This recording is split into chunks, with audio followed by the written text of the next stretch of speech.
Okay, hello everybody. Jono here from Fitness Education Online. I'm super excited because we've got a very special guest this week on a very special topic. A little bit of a story. I was interested in interviewing an expert to do with Parkinson's, and I went on Facebook, I went on Google, I went on LinkedIn, and the same name kept coming up. It's like, hey, if you're a fitness professional and you've got experience with working with clients with Parkinson's, this person is the one to go to. So then I was already friends with her on Facebook anyway. So I was like, all right, let me hit her up on Facebook. I opened up her profile and I looked at the bio and I'm like, whoa, she's studied, exercise for older adults at the Functional Aging Institute. She's studied at, Fitness Education Online. She studied active aging at the Australian Fitness Network. Like any sort of older population, she's done courses in it. I think she's done three or four or two or three courses specifically to Parkinson's as well. But without further ado, let me introduce the one and only Miss Jaye Cartwright from Fitness to You at Shoalhaven. Jaye, how are you? Yeah, good. I'm awesome. So I believe you're awesome too. Yes, I am. Let's start Parkinson's in general, Jaye. We'll get to the exercise, we'll get to Yeah. the fitness stuff in a second, but let's say someone's watching this, like myself. I don't have much of an idea of Parkinson's. I'm a huge Back to the Future fan. I know Marty McFly has the disease. I'm a fan of boxing. I know Muhammad Ali had the disease, so it's there's quite a few famous people that have it, and we see their Michael J. Fox would be the most famous. yeah, and I believe he's quite active as well in that space. You hear him Yes. talking about it and that sort of thing. Yeah. All I really know is they have shaky hands, though. You see him on. Yeah. So what can you tell us, Jaye? What is Parkinson's apart from the shaky hands? Okay. So first of all, it's idiopathic, so they don't know actually where it comes from, Okay. and it's a progressive illness, and I guess that's the most important bit. So when I'm working with people, I would probably say to them, "Look, I can keep you, maintain you where you're at." Mm, So never say, I mean, you want people to believe they can get better. yeah. So we always start with a belief. Like if you got it, like it's move it, improve it. Mm, So we probably all know that saying move it or lose it, but I rather keep it much more positive with move it, improve it. And shaking is really well known. So you often see a bit of a tremor in a hand, but the tremor could be in their legs, it could be in their face even. So that's the one. Then two is the rigidity. So what you'll notice is, especially if you ask them to walk and you're watching how they walk, well, you'll notice that they don't swing their arms. They're that stiff that they're just here. mm, And if you get them on a weights machine, which is absolutely a fine thing to do, you might see that the movement, that they need to improve their range of movement. So to get them rotating, because otherwise, if they're just the stiffness is going to hold them back. So, and the other one is small, slow movement. So normally that's what you notice in the feet. So visually, we'd notice always a stoop as they walk and a shuffling of the feet. So that's a real, apart from the tremor, that's quite a sign that you can look for, but never ask somebody if they've got Parkinson's, yeah. because we could insult them straight away. Gotcha. Either way, right? If someone doesn't have Parkinson's, maybe they're like, oh, what does this person think? And if they do, they may be self-conscious, They may be Yeah. like, if they've got Parkinson's, great. They like that can add, I'm guessing, is there a mental side to it as well? If someone's got Parkinson's and, they are shaking or they're walking slow, is there any sort of mental issues that commonly occur there? Yeah, absolutely. So, and it involves a lot of patience for the trainer, but it involves a lot of patience and frustration for the person. They get stuck. Yeah. So we call that freezing. And so the brain almost doesn't work. And the message from the brain can't get down to the feet. And I'll quite often say jokingly, well, it's a long journey. It's a long journey from your head all the way down to your feet. So Yeah, so they could actually literally freeze. And I'll just try and show you. Yeah, yeah. Get into a spot where you can you see my feet? Yeah, yeah, I can see all of you, yeah. All right, so they'll do this. I call it a toddle, and they can't initiate a step. So they're stuck. So for that, we use rhythm, and something as simple as going 1, 2, 1, 2. It clicks into the brain somehow, and then they've got the pace to walk. Gotcha. So yeah, so rhythm or left, right, right. You know, lots of people, you know, they associate that with marching, so it kind of comes natural, especially in that age group. You know, they think about that. So the left, right, or you could be saying big step, and then they kind of compute, oh, I've got to lift my foot. Gotcha. And that's the main falls risk, is the Yeah. toddling, the lack of balance, and they could just fall. Gotcha. Okay. Yeah. Cool. Now on So- that, oh no, yeah, sorry, you keep going. Oh, so coordination is something that they'll lose. Mm. Also, the majority of them will experience apathy and depression. Okay. So when a person with Parkinson's turns up, that's just totally amazing that they've actually walked through the door. Yeah. Okay. Now Yeah. I've got a few questions here, Jay. It's obviously a range, right? You first get diagnosed, you get a bit of a tremor in the hand, and then it may end up where you end up in a wheelchair, I guess. There's a huge range. Is that right? And is there any way, it's probably different for anyone, but is there any time frame where it's like, hey, you get diagnosed, if you don't do something, you're in a wheelchair in 10 years, or is there anything you can tell us Well, about that? you wouldn't give it a time frame. Okay. But the most important information is get in to exercise as soon as you're diagnosed. So there's research on that to back it up, that the sooner you get into exercise with someone that knows what they're doing, then they're going to have slow down the progression is the goal. Yeah. So have quality of life longer. And so what's happening right now is we're getting onset early diagnosis. Yeah. So we've got people in our 40s, especially in my area, people in their 40s now being diagnosed, and they're the ones we really want to get in. Yeah. However, the majority of my participants would be in their 70s and 80s. And have they just been diagnosed, or have they been diagnosed for a while? They've been diagnosed for a while. Okay. But it was just the fact, I know at some point we're going to talk about, networking, professionalism, sort of, allied health. And so the most important person that I've liaised with would be the Parkinson's nurse. Okay. Let's move on to that. No, okay, let's spend a minute there while we're here. So what does the process usually look like?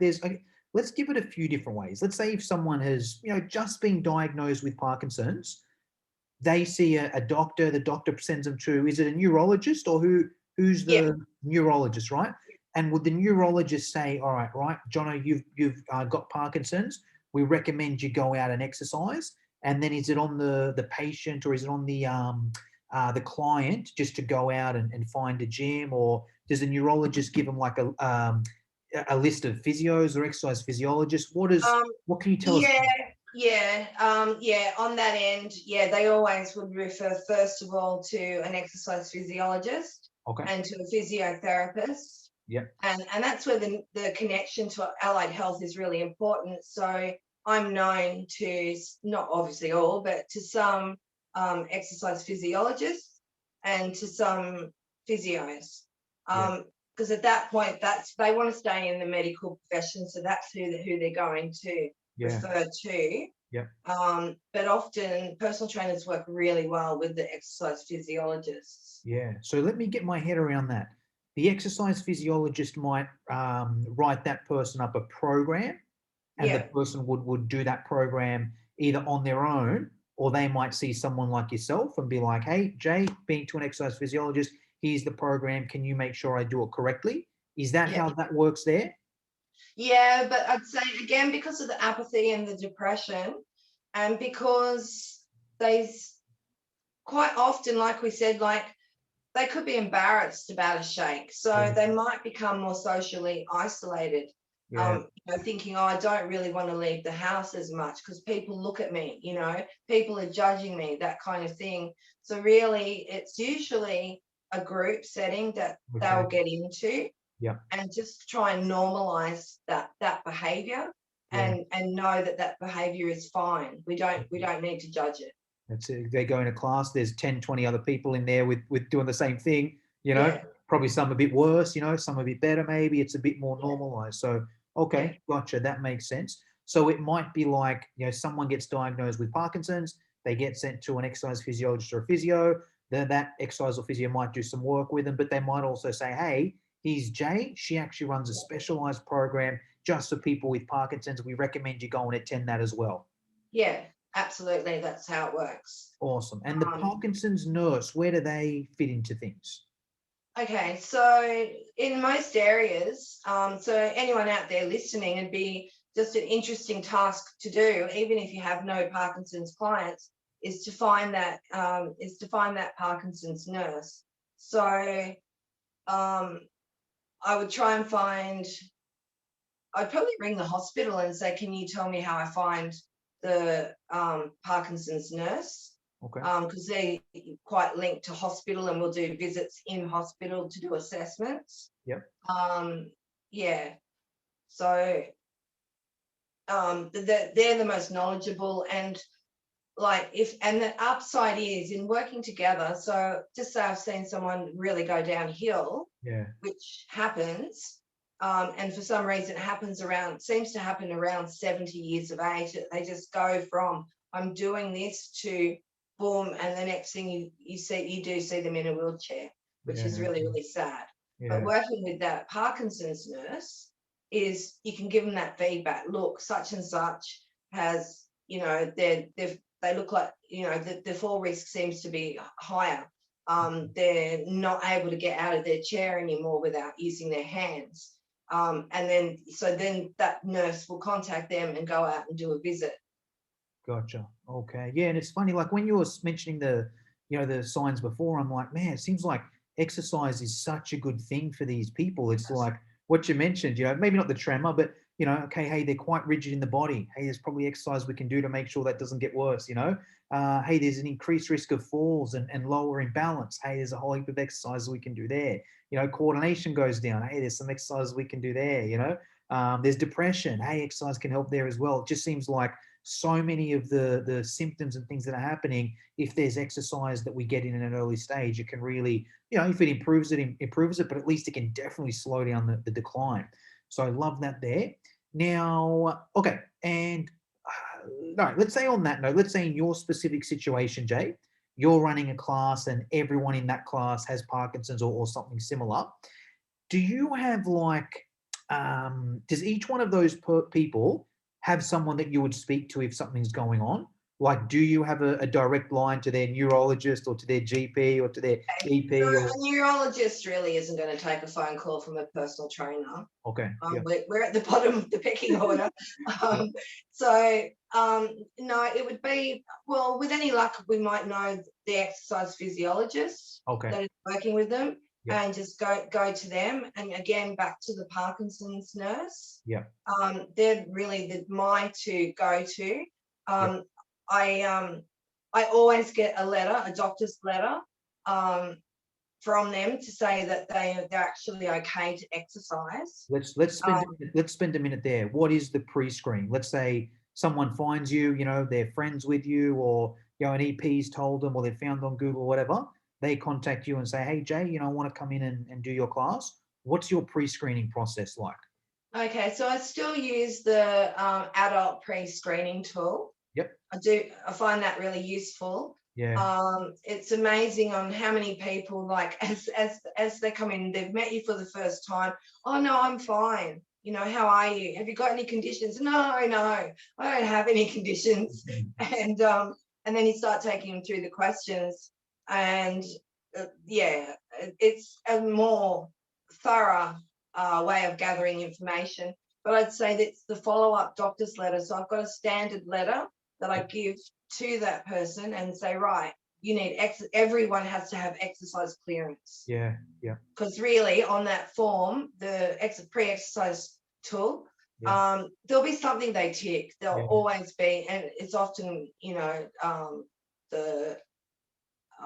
which one? The I might fall kind of category, course, or I might get dizzy, or I might get breathless category. So that's my standard, is they have to get doctor's clearance. And I've specified on that, you know, is there arthritis, hip issues, shoulder issues? I've really spelt it out. On the doctor's letter, you're saying? Yeah. So I'm just making sure I get all that information that I need. Gotcha. So you've got like a template letter that you send to a doctor? Yeah. And they take it to the doctor and bring it back to me. Awesome. And that letter says, hey, I'm going to do exercise with this person. Can you clear them? And can you confirm if there's any issues here that I need to be aware of? Yeah. And by then I've usually got a complete picture. But on top of that, there's actually 2 more assessments. Oh, yeah. And I've been told how thorough I am by using them. So one is the Berg balance scale. Okay. That's probably, most personal trainers will probably know it as a 1-leg balance. Okay. Like the shortened version is 1-leg balance. Can you stand on 1 leg for 30 seconds? Yep. If you pass that, the second one is, can you stand on your leg for 30 seconds and have your eyes shut? Okay. If they pass that one, the next one is, can you stand on an unstable surface? Yep. And balance. Eyes open or shut? Sorry? On the unbalanced one, is that unstable? So I might just roll up a yoga mat and ask if they can stand on that, because the surface isn't as firm. Yeah. Again, for 30 seconds. Okay. With the eyes open on that one? They can have their eyes open. Okay. So you do that, and you'll get a score on everyone. Yeah. But the Berg balance scale,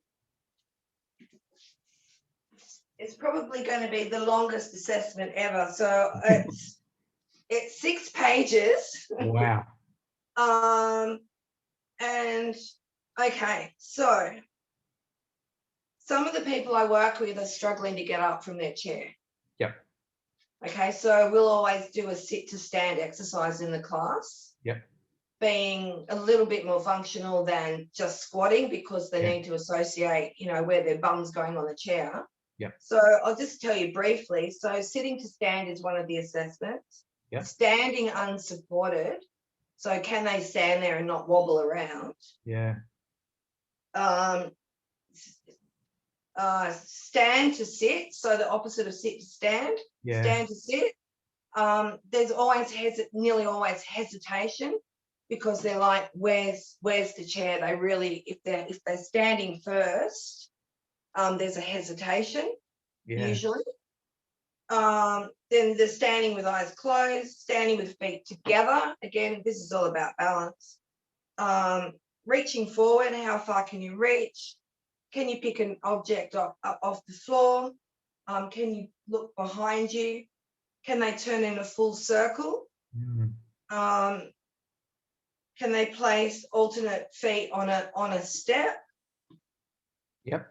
Can they stand with one foot in front of the other? And last one, is back to standing on one foot. So yeah, it's in depth. It actually includes, this is what I think is actually really interesting, is walking and talking. Yeah, 100%. Yeah, so often, as soon as you start talking, they stop. Yeah. And it happens in the gym when I do strength work with Parkinson's people, and it's like I get to a point of saying, well, less talking and more moving, because they're doing their exercise, and then let's have a chat. The next thing you know, they've just stopped. Yeah. So that's the multitasking really just goes out the window. Because you're probably using multiple neural pathways, right? You know, you're just Yeah. doing one neural pathway, maybe you can keep up, but you know, if you're listening and talking and moving, you know, so all Yeah. right, cool. So that gives. Oh, And the other assessment, there is one more, but I find this one's a lot easier to use. So this is the up and go. okay. The up and go, I don't know who out there has got this kind of an assessment. I got it from the Functional Aging Institute. Okay. So up and go is measuring lots of different things. So how many sit to stand can they do in 30 seconds? Can they step in place for 2 minutes? Walking for 6 minutes and just noticing if they're getting exhausted. And looking at gait. Gait is also a major factor. Yeah. Sit and reach. 30-second arm curl.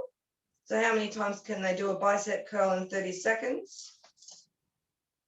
And this includes what we call the walkie-talkie. So yeah, can they walk and talk? The other is walking.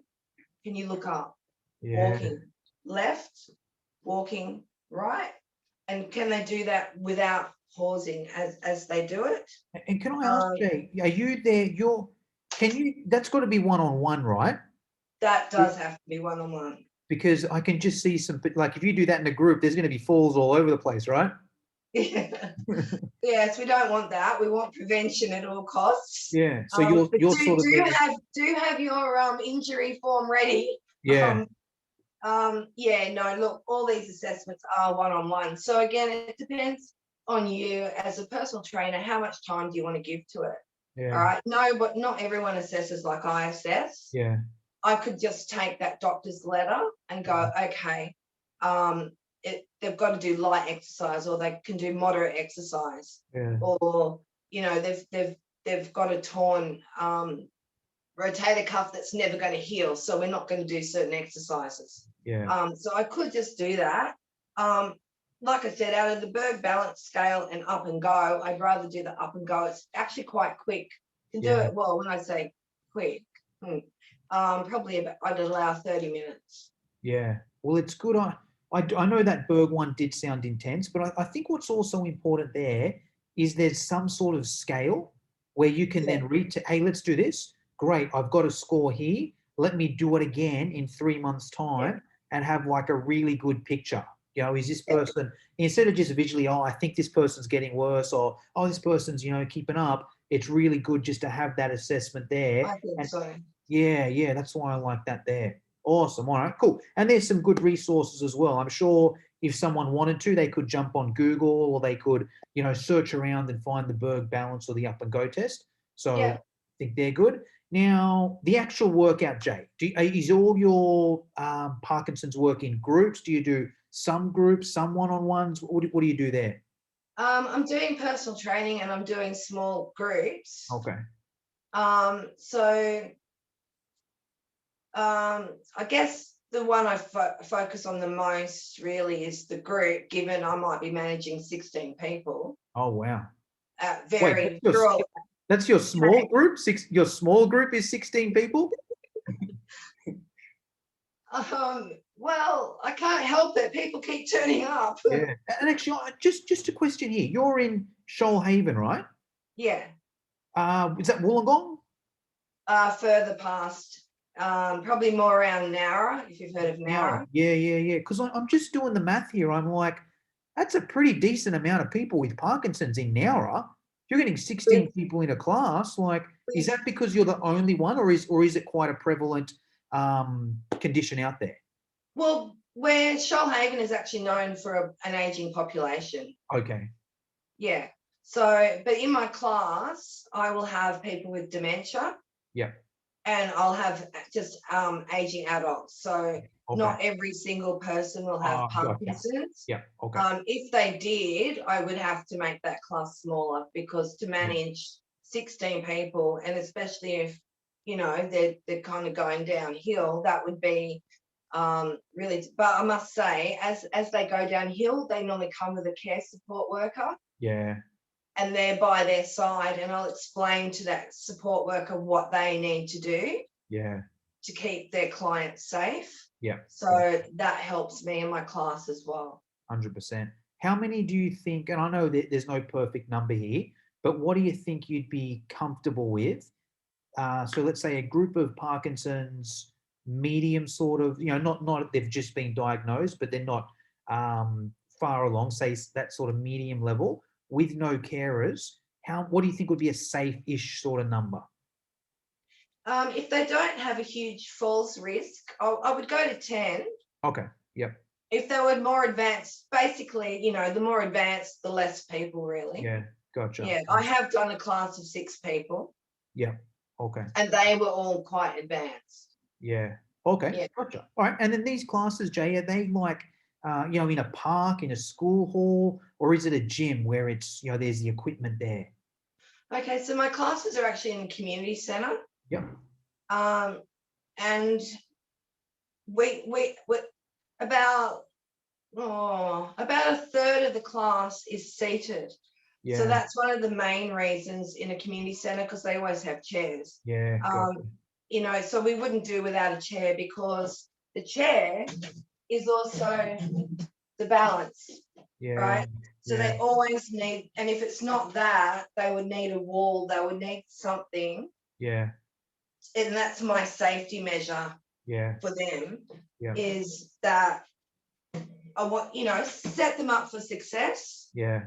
If they don't need the chair, awesome. But if they do, it's there. And plus we are doing sit to stand. So yeah. But in the gym, that's where I do my one-on-ones. Yeah. And we're basically going from one piece of equipment to the next, with a bit of the Parkinson's movement in between. So I would say mobility is probably, strength is important. Yeah. But mobility would be like the thing that they need to do and try and get their body moving. Gotcha. And would things like yoga, Pilates, does that sort of thing, is that recommended if you're in the early stages, or what are your thoughts? I don't know about recommended, but I can't see why not. Look, they're people, Yeah. we all have similarities. There's actually, if you look into Parkinson's, anyone that's kind of, either if you're intrigued or you think this is a direction I might want to go in, there's even boxing for Parkinson's. There's push-up for Parkinson's. So don't expect that they can't go hard, depending on where they're at. So some of them could do a push-up off the floor, but some of them will never get on a floor, because if they got down, they won't get back up. Gotcha. Okay. All right. So let's go back to your sessions in the community centre, Jay. Everyone's got a chair. What sort of exercises are we doing? What does a standard session look like? Okay, so what I've done is I've taken 3 different things and I've put them together. Okay. So there's a little story behind. There's dance for PD. Yes. And it's worldwide. It's international. I've heard of that. Yes. Yeah. Do you want me to read out the email address for that one? Or? Yeah, read it out. Yeah. So she's our contact for our area. Yep. Her name is Erica Rose. Yep. And that's her email is Erica Rose. Yep. at dancepdau.org, or you can just Google dance for Parkinson's, dance for PD. I think even on the Parkinson's New South Wales website, if you go there, that's one, and you go to the exercise options, they mention that there. Oh, okay, awesome. Yeah. Yeah. Anyway, so what happened was, it's happened in Brooklyn, and there was a group of people that decided to that they wanted to give ballet a go. They knew their posture was getting really bad. They were a bit embarrassed about it, and they liked the music. So off they went, and the teacher noticed various, symptoms. So what they ended up doing was they worked together and they designed a program just for people with Parkinson's. Wow. Yeah, because 10 or more years ago, the medical profession was saying, take it easy, don't do much, just take it slow. And they found that it made it worse. Yeah. Because you got someone who's already stiff Yeah. and already has those, the freeze problem, the I can't lift my feet problem, and they're telling them to be small. So what happened was the dance for PD said, hey, let's open up. Let's do mobilization. And it is obviously based on ballet. So we are doing things like, like ballet. Yeah. But what it did was it improved their posture. And what the dance for PD kind of referred to it as finding grace. Yeah. So that it worked on their feet, it worked on everything, it worked on balance. So a class generally starts seated. Can you see my feet? Yeah. No, I can't actually.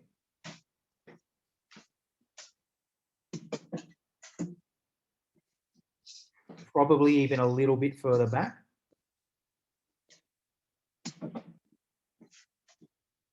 Wow, probably even a little, if you can, a little. Oh, yeah, no, that was it. Yeah, yeah. As long as you have your feet back, you're good. I'll just go one more. Okay. All right, who out there wants to do this with me? Yeah, I'll do it with you. You won't All be right. able to see me, but I'll do it anyway. All right, so just tapping toes. Heel stays on the floor. Now, toes stay on the floor, tap heels. All right, so what's that doing? That's mobility in the ankles, but it's also thinking about how do my feet work, basically. Yeah. That alone is a challenge. So we just start very, very simple, right? Moving into leg extensions. All right, now this one, the next one I'm adding is fun, okay? And it's opposite hand to leg. You had no trouble doing that, Jono? It's not easy. I know. Wait, let me get my head around it. Sorry, can you explain that a bit more?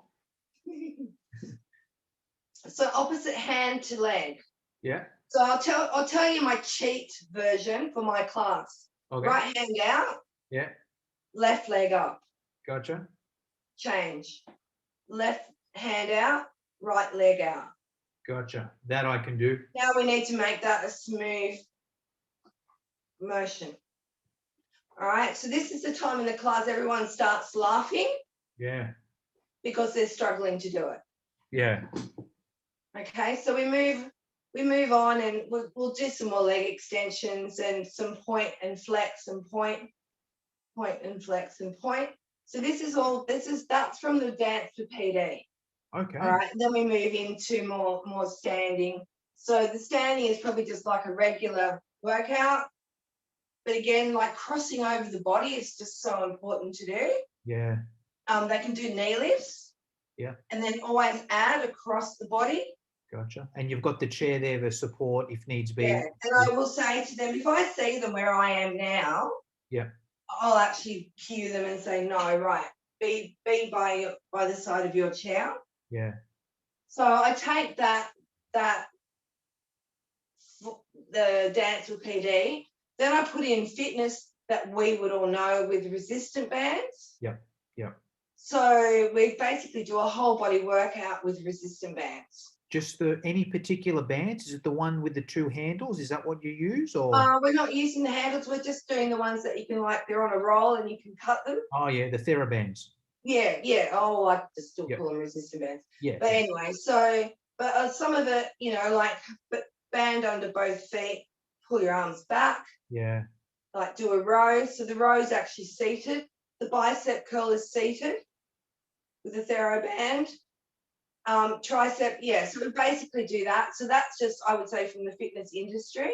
Yeah. And then I move into, and this is the other training that I think people might want to get on board with, which is PD Warrior. Yeah. All right. So PD Warrior, it's a lot more clinical.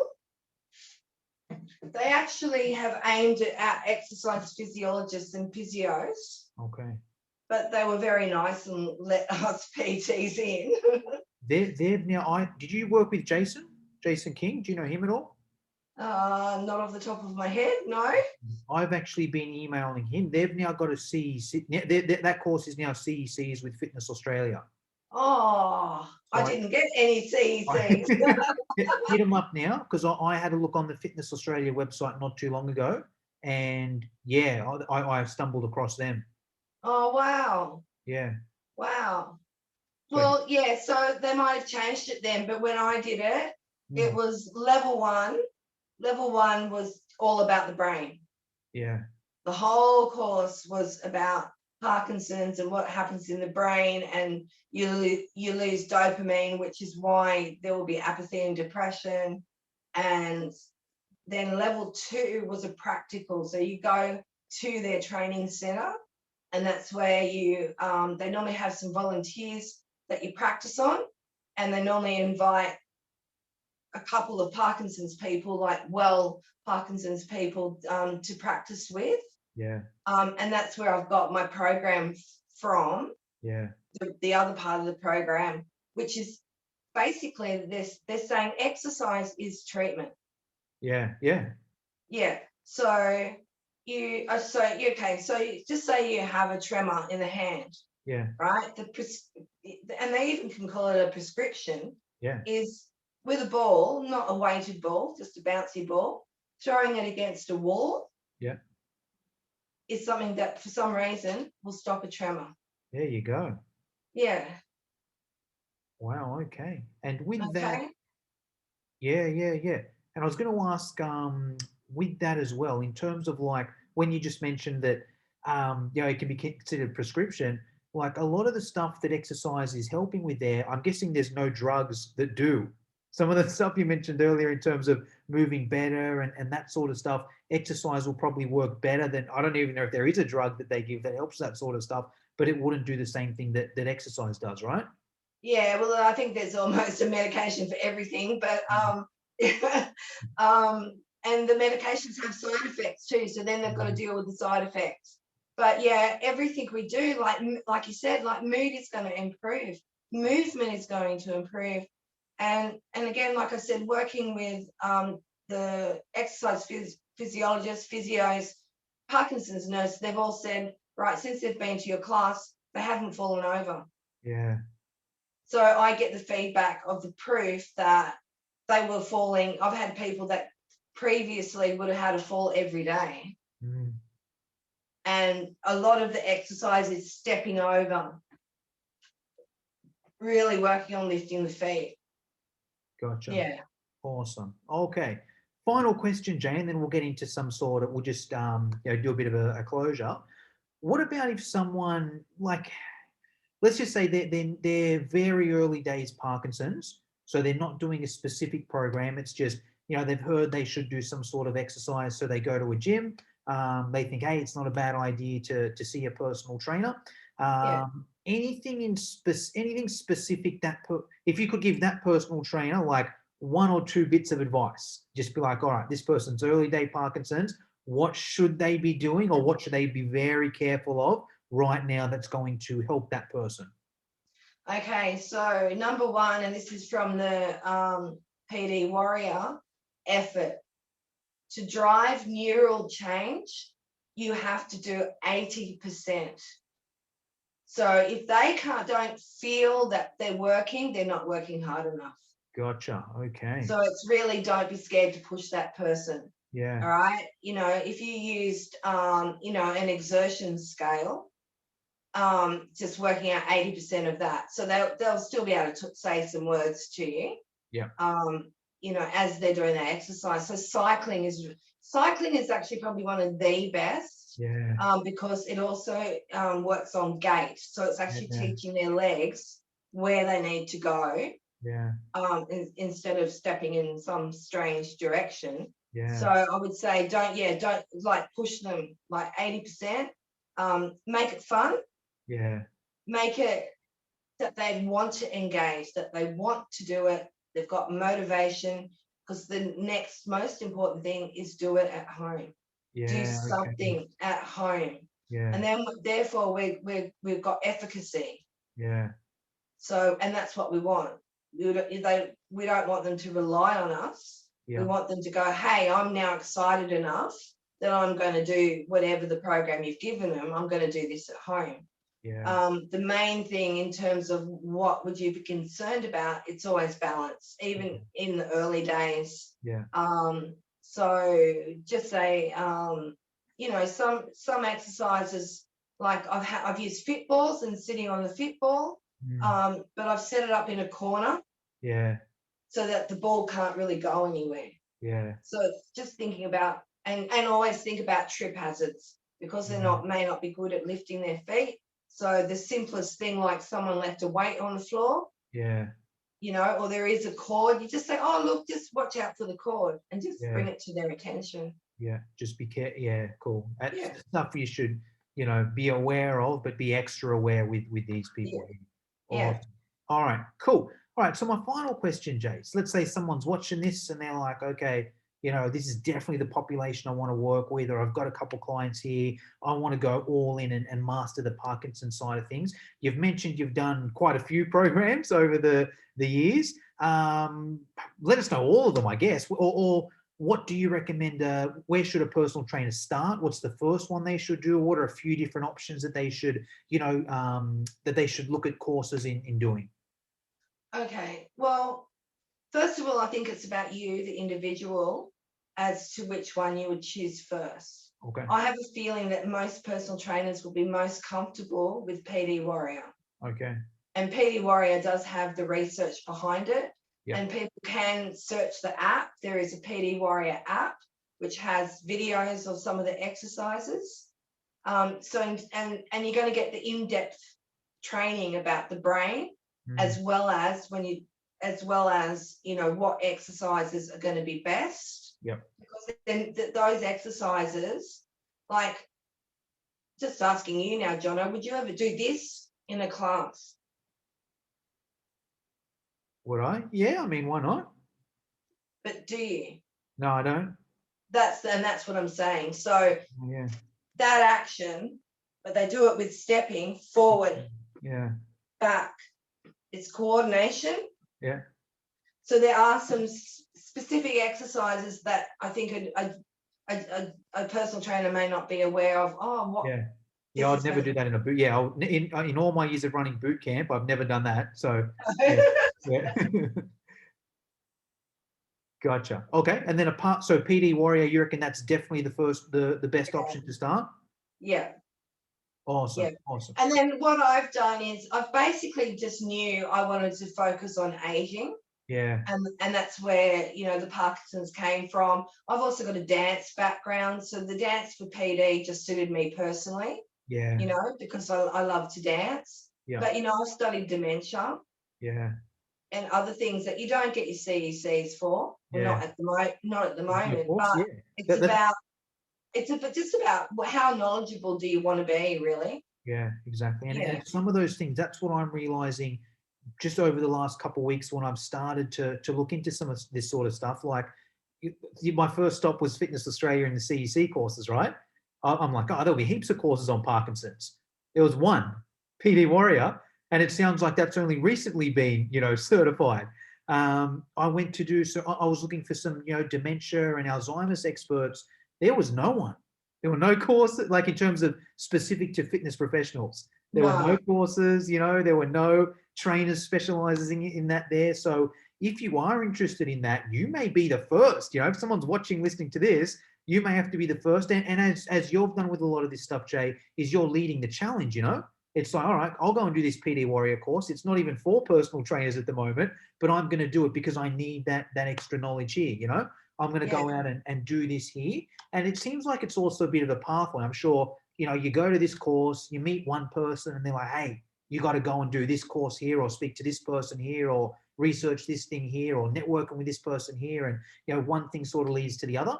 The other thing I'm thinking, not sure if this is something you've done, or I'd love to get your recommendation, maybe even volunteering, right? Maybe even you go to the Parkinson's New South Wales site, say, hey, I'll volunteer to do something just to get amongst it and see what's going on in that sort of community. For that, I could just recommend that most areas, and if we're rural, then I think most areas will have it, which is the Parkinson's support group. Okay, yeah, they normally run monthly, and you know, you could offer, and they would probably appreciate the help, like, oh, I'll come and I'll set the tables up for you. Yeah. Like, do something that they struggled to do. Yeah. And you can just just start conversations. Meet some people, you know, see what's going on there, and then you can Yeah. put some of the theory together, you know, okay, I'm learning this. Now let me look, you know, even this podcast, you know, hey, I listened to this interview here. Some of those symptoms that Jay said, let me look around the room. Okay, yeah, I can see that on this person, can see that on this person. Okay, I can see Yeah. how I can help this person. So yeah. Yeah. And there was a lady that does Tai Chi. She went to their meeting. Well, she got business out of it. Yeah. Now there's, you know, half of that group are doing Tai Chi with her. That's it. And even on that note there, like, let's say if you go to the support group and you volunteer, and most people with Parkinson's have heard it's at least a good idea to do some sort of exercise, and they've got the option to walk into a gym where they don't know anyone, and they're probably self-conscious and nervous anyway, or they can go to the person that they actually know, they're going to pick your hands down. Yeah, exactly. Awesome. Well, Jay, that's pretty much all I wanted to cover for today. Is there anything I should have asked you but forgot to, or anything you want to finish this off with? No, actually, I think we've covered everything. Just in terms of general terms. Yeah. You know, I'm really happy with what we've talked about today, and I hope that the people out there find it interesting as well. Awesome. Awesome. Well, Jay, thank you very much for your time, and we'll be in touch. Excellent. See you, Jono.